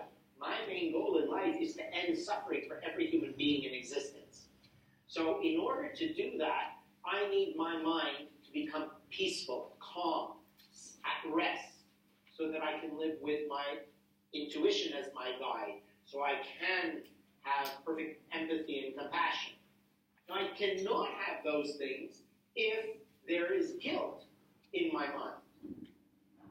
So, if I have guilt, I will not be able to have a peaceful mind. If I don't have a peaceful mind, I will not be able to develop true compassion, empathy, and intuition. I will not be able to end suffering for all beings, and I definitely will not become a Buddha. Okay? So, therefore, my ethics have guided my actions such that I should not feel guilty about anything by not doing anything that I feel is wrong. So that is how I've guided my life with my rule of ethics, which has cost me more than millions of dollars in giving away money, losing money, because my ethics were calling for me to do that. Okay? But that's not for everybody, because most of you don't make that kind of money that you could afford to give that away. I gave away my airplane because gave it away as a gift because my ethics said the airplane is related to me being here, which got me to do that business, which should make me that much money. Therefore, it is an ethical question or an ethical thing to do to give the airplane as a gift to this person who started that chain of events happening. Okay? Now, that's a bizarre thing to do, especially since I never ended up making any money on the deal at the end anyway, but I already gave away the airplane. So, you see, my ethics worked against me. So that's a question of ethics.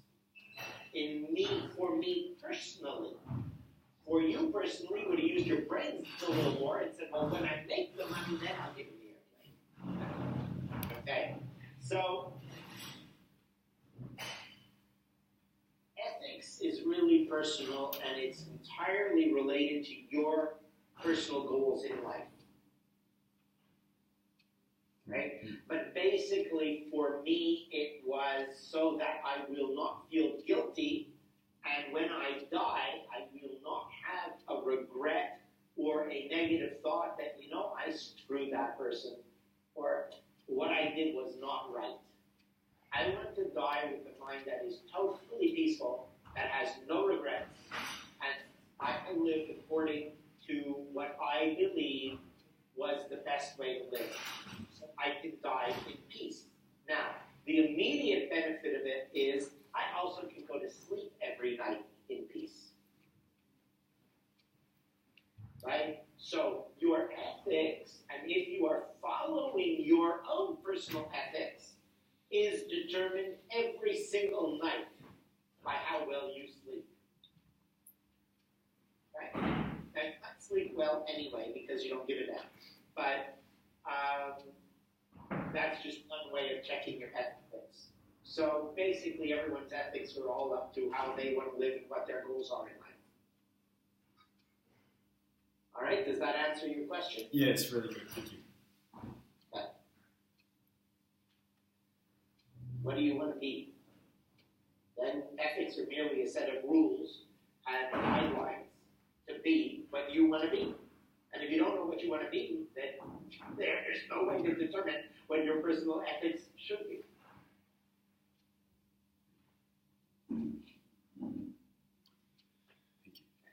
I have a question about the Tao Te Ching. Yeah. Comes from chapter 4, but basically the last couple lines say something about the person who follows the Tao. Another translation says the person who possesses the Tao. Another translation says the person who is with the Tao. So the question is, what does it mean to follow the Tao or possess or be with the Tao? What does it mean to not follow the Tao? Can you give some examples of both? Okay, first of all, never ever expect a good answer when you take 2 lines or 4 lines out of a paragraph.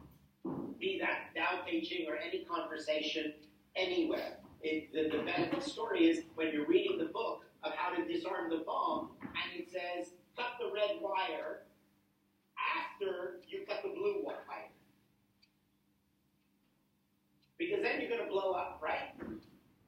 So, when you're going to ask a question or think anything, don't read the last 2 lines and ask a question about it.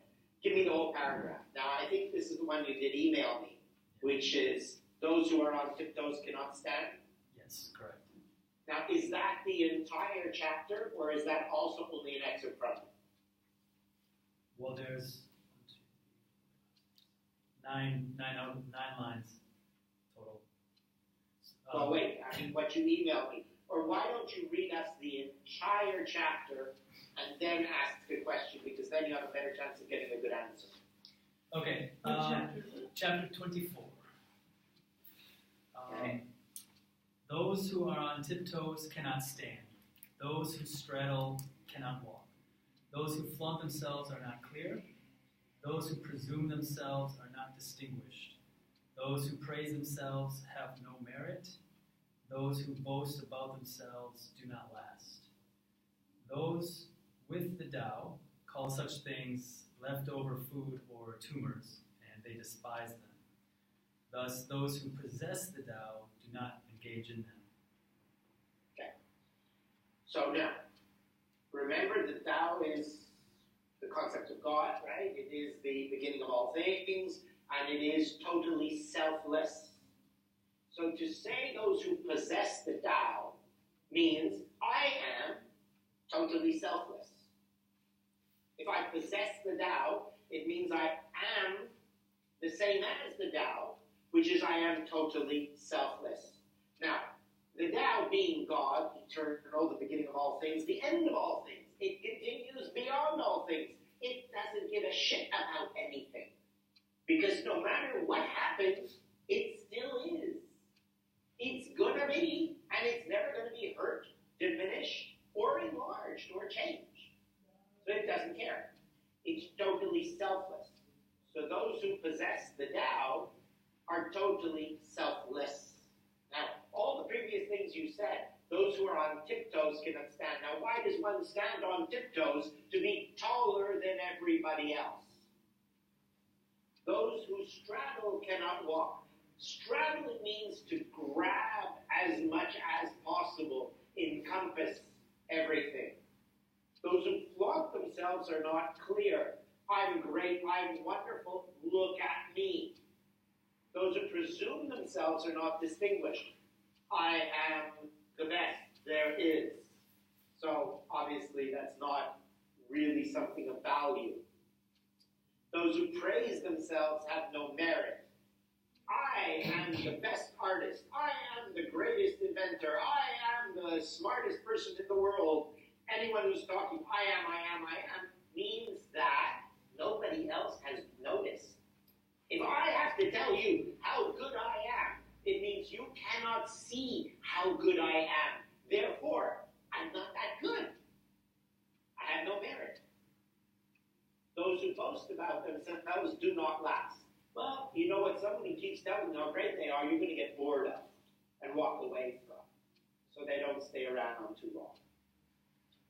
Those with the Tao call such things leftover food or tumors. Basically, leftover food means it's left over because it's no good. We don't want it. It's a leftover. It's the rubbish. Tumors, obviously, who wants a tumor? Needs to be cut out and thrown away. They despise them. I don't exactly love tumors, right? We despise the tumor. Thus, those who possess the Tao do not engage in them. So, if I am truly selfless, then I do not do all of those things. All of those things are empty ego, weak, fearful, low self-esteem, looking for credit because I don't deserve credit. So that's why I have for myself personally, why there's so few people, because I will not market myself. I have a rule, I do not market myself. I do not advertise myself. I don't do that because I don't want to be boasting about myself. Now the reason I don't market myself and tell you how wonderful I am and go out to give talks and say, you should all be my student because I'm so fantastic, is because I know the weakness of the human being. So this is where the value is. Now, if we know our weakness, that if we do boast, praise, and do all of those things, it will build our ego. So those things are tumors that will grow. They are leftover food that is rotten and will continue to rot and stink. So we do not do any of those things, even if we are not perfected in possessing the Tao, because those are the things which will grow and continue to poison us. So I do not market myself and tell people how great I am and they should come to my school, because I know if I do, that will enlarge my ego and make me more arrogant, or at least it risks it from happening. So I will not engage in doing those things which we know will be self-harming. Right? And if I do not engage in those things which could enlarge my ego and harm me, I will become closer to possessing the Tao in purity. does that answer you, or is it still not clear?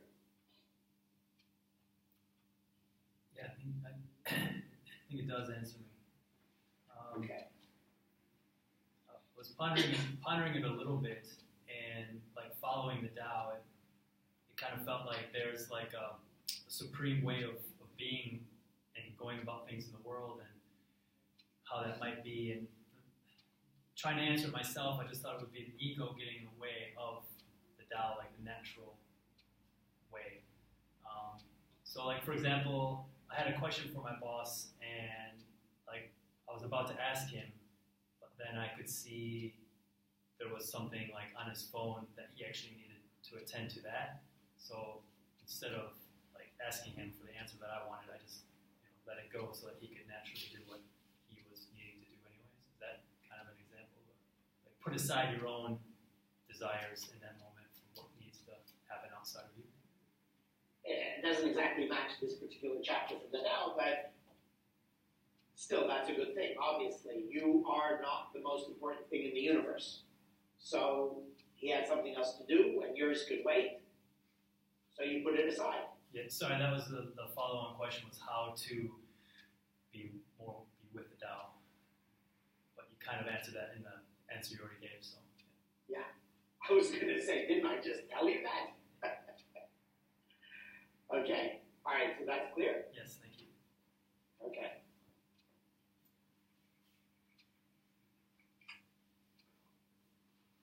We have some more time, about another 15, 20 minutes, just so. Yeah, I'm okay. Thank you.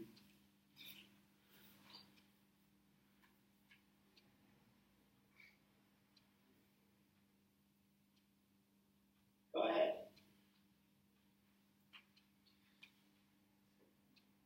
Okay, no one else seems to be having one. So, in a previous recording, you explained the importance of becoming wealthy. Mm-hmm. And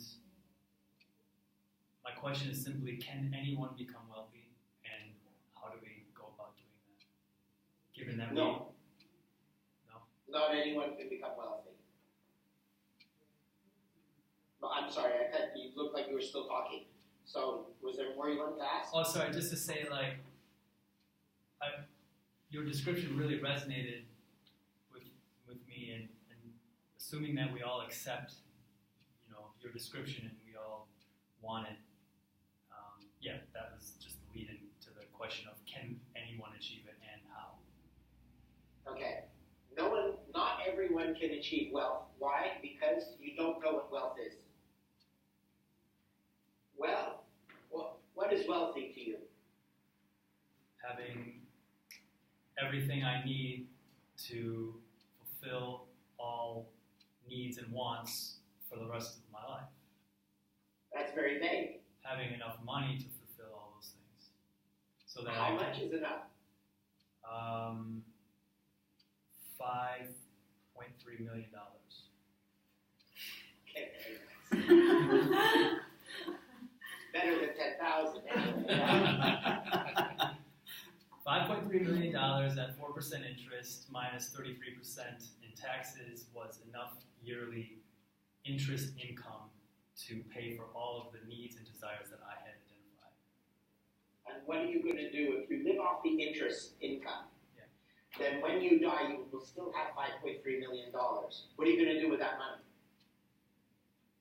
I think the only choice would be either to donate it to something or put it in a trust for other people I care about to do something with, or leave it behind, essentially. Okay. How long would it take to make 5.3 million compared to how long it would take to make 2 million? Obviously less, right? Less time. Okay. It's a rhetorical question. Okay. Now, why leave 5.3 million behind? Why not do a different thing like I've done and said, I'm going to leave nothing behind. And I'm going to live another 30 to 40 years, say 40 years. So how much do I need that if I have this 4% interest and I amortize it over 40 years, then I'll have nothing left when I die? aha, I didn't understand when you said amortize it. I thought that meant live purely off the interest. That's not amortizing, no. Amortizing the capital is, after that many years, it's zero. It's Okay. the balance. Perfect. Okay? So you see, you've come up with a number, wealthy, 5.3 million, when it could actually be 2 or 3 million. Okay? And then what about taking a residency in a non-taxable country? And all of a sudden, 33% is added to your money. So now again, the amount is reduced. Okay. So here is why most people can't be wealthy.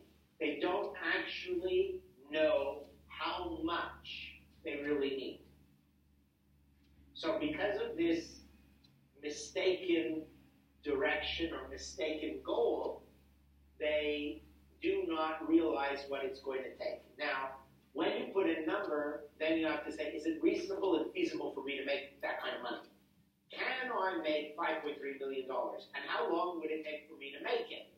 So when you think about it, you say, there's no way in hell I'm going to make that for even 100 years. So, and it's not making it, right? It's making excess money so you can still live and put that in your savings. So when a person says, can I be wealthy, comes up with a number like that, thinks about it, realizes I'll never be able to achieve it, they have no hope in success, therefore will not put in the effort required to achieve that goal, and that is why not many people will ever be wealthy. It's extremely rare, because you don't go about it the right way.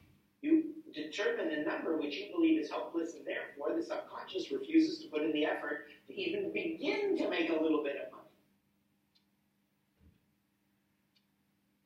That's one thing. Second thing is, well, not everyone has the skills to be able to make enough money to be able to be retired.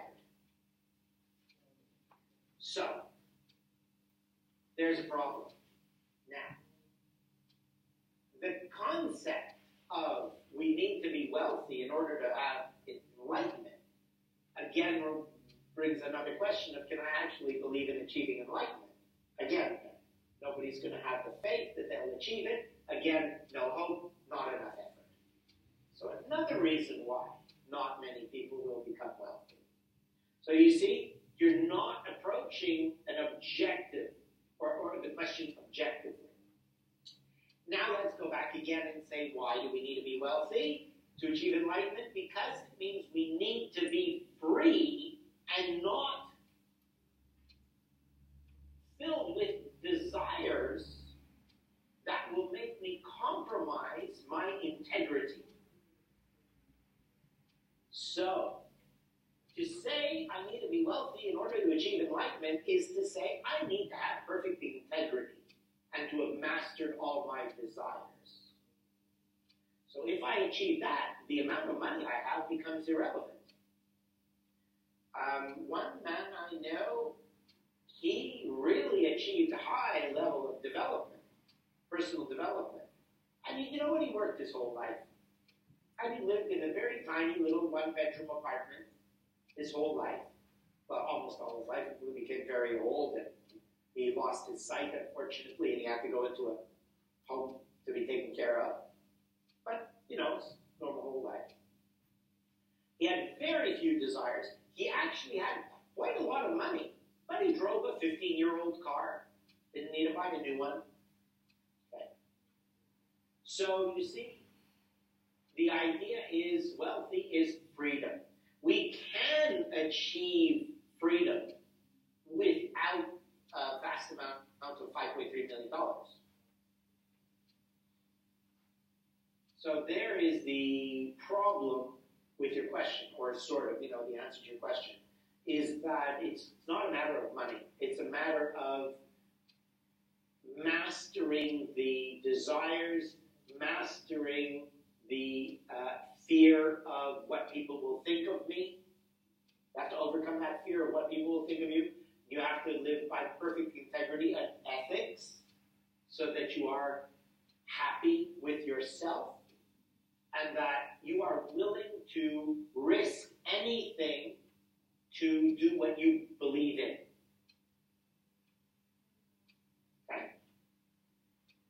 Does that answer you, or is it still not clear?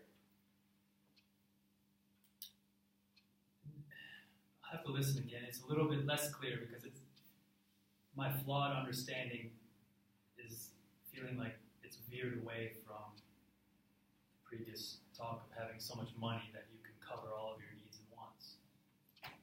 Yes, but enough money to cover all your needs and wants. The amount of money increases or diminishes based on how much do you need and want.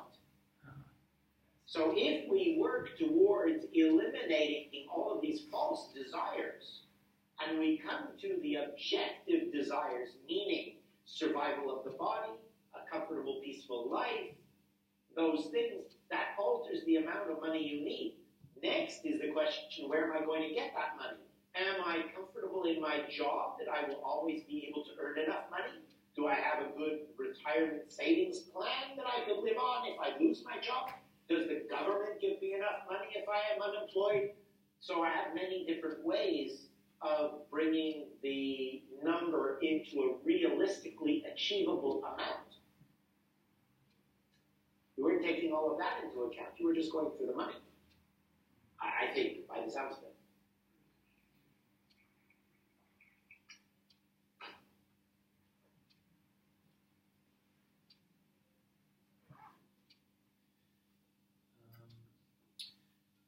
Right. So, how to become wealthy? Part of it is reducing the needs and reducing the wants so that it's easier to make enough money to cover them all. But yes, that's one thing. yeah. So, but let's assume that we have, even after doing that, we still have more needs and wants than what we have money for. How to make enough money to bridge that gap. But that's everybody's individual. It depends on your skills, your knowledge, your willingness to work. The only reason Andy has so much money is because the guy has nothing better to do but work. So he's work, 7 days a week, day and night. That's what I did. That's how I got my money. That's how he got his money. So, first question is, how hard are you willing to work? What are you willing to commit to? What are you willing to sacrifice? And then how wisely do you work? Do you work for free for someone with a promise that, in 2 years or in 3 years or next year, I'm going to give you, it reminds me of the sign in the bar that says, free beer tomorrow. And the guy goes back tomorrow and he says, I want my free beer. He says, what does the sign say? Free beer tomorrow. So every day you come back, it's always tomorrow. So in a year, you work for me for free for a year, I'll pay you in a year. You're not quite there yet, another year. Oh, you're not quite there yet, another year. So how wise are you with what you do? Okay? So there's a lot of things, how much are you willing to work? How wise are you at what you're working on? How realistic is what you're working on going to be towards bringing you a substantial income? Or do you prefer to just do what you want for fun? I love what I'm doing, and then disregard the desire for money.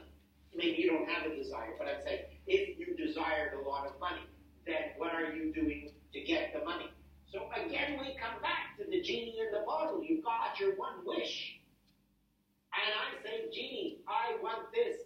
And genie says, you will have it, but you've got to do this and this and this and this and this to get it. See, the genie isn't going to snap his fingers and give you what you want. The genie's just going to tell you how to get it. That's the truth about the genie in the bottle. He ain't going to make it happen. He's just going to tell you how to get it. And if you're not going to listen, you're not going to get it. And if your one wish is to have 3 more wishes, that doesn't count. Yeah. Okay? So, does that answer you better? That's really good. Okay. Yeah. Thank you.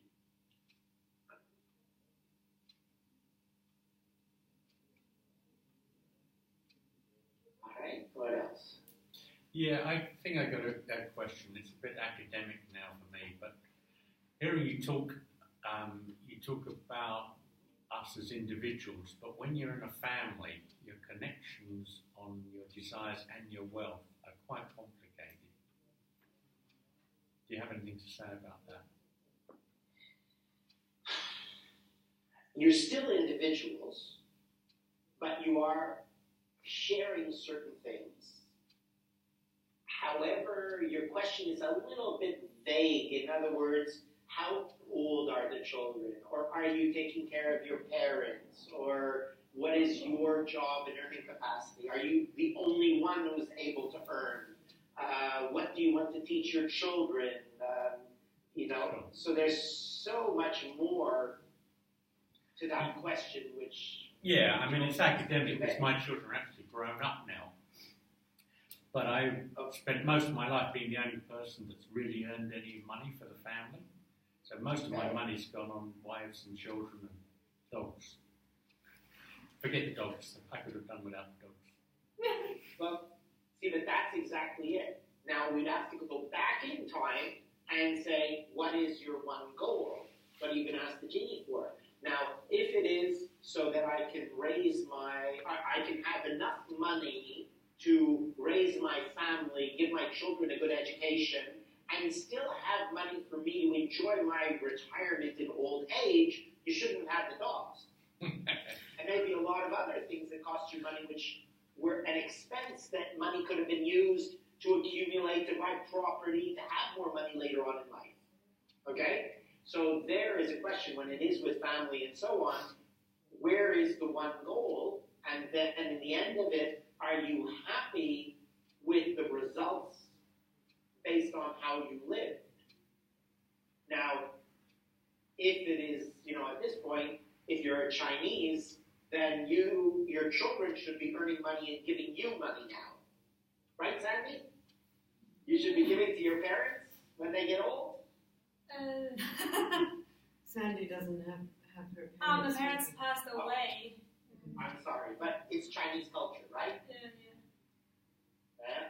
Because here, everybody I'm meeting, they're young and they have no money. I said, why no money? Because I have to give to my parents.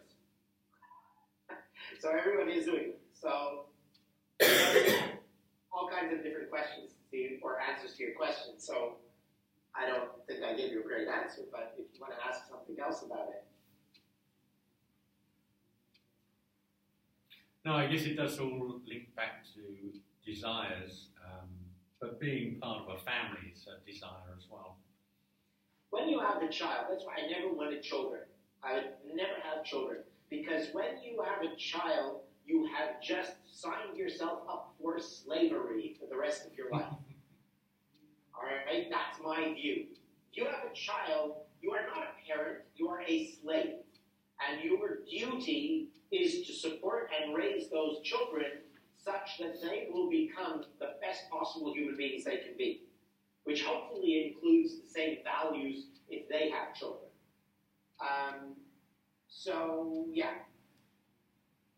So once you have children, then that's it. I don't believe you have any rights anymore. You've assigned those rights to the kids. But that's my personal view. That's why I don't want children. There's my ethics. Yeah. See, that's part of my ethics. My ethics is that way, therefore I will not have children because my ethics would demand me to devote my life into slavery to raise them as best I can. So my ethics tell me, don't have children. So there's an application of ethics, you see, is that you determine what your ethics are, and then you guide your life accordingly to either take action or not take action. In other words, not have a child. Sorry to any parents in the room, but that's my view of it. And then anyway, once it's done, you've got to deal with it. But mind you, David, if you had ended up having a child, you probably would have thought, wow, I'm so glad I had this child.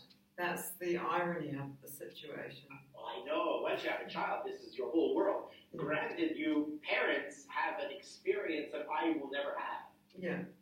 That love and joy that I see in a parent's face is an amazing experience, for sure. And so, we each get something from it. Yeah. People say, how did I make so much money? I said, I never had kids. Yeah. Yeah. So anyway, but you know what? Whatever is done is done. So you have to say, okay, today, what do I have? Yeah. What am I working with today? Today, I'm bored again. What am I going to do with myself today? And then go from here with what you've learned. And start over. You know, set new plans, new goals, new directions. Never mind the past. But Okay. I guess karma's, nobody's exempt though. I'm sorry, say that again? I guess when it comes to karma, it's kind of like something that you can't actually see, or you don't really know how much it influences your life, you know, so... Well, karma is a theory. It is debatable. It is interpretable to have different ways of meaning and application. So I can't speak in respect to what you're saying. Yeah. It's a personal question. When you talk of karma, that becomes a personal opinion. It depends on how one views it. Right. Because karma is a wonderful excuse for things. True, but it's, I mean, I don't know what it is myself. I think our time is really close. I'm sorry. No, okay, go for it. I was going to do it. Yeah. All right. You know, I don't really know what it is myself. But I just sometimes, you know, it's an unseen thing that, you know, maybe does have power in people's lives.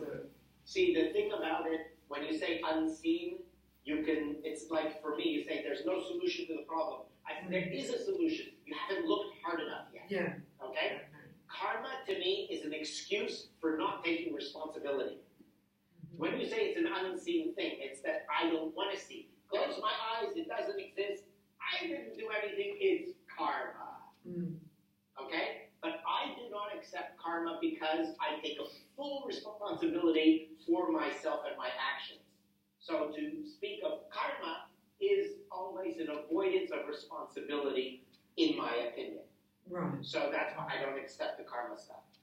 If it happened, it's my fault, I've got to deal with it. Somehow, some way, I may not see how or why or where, but somehow I got myself into this.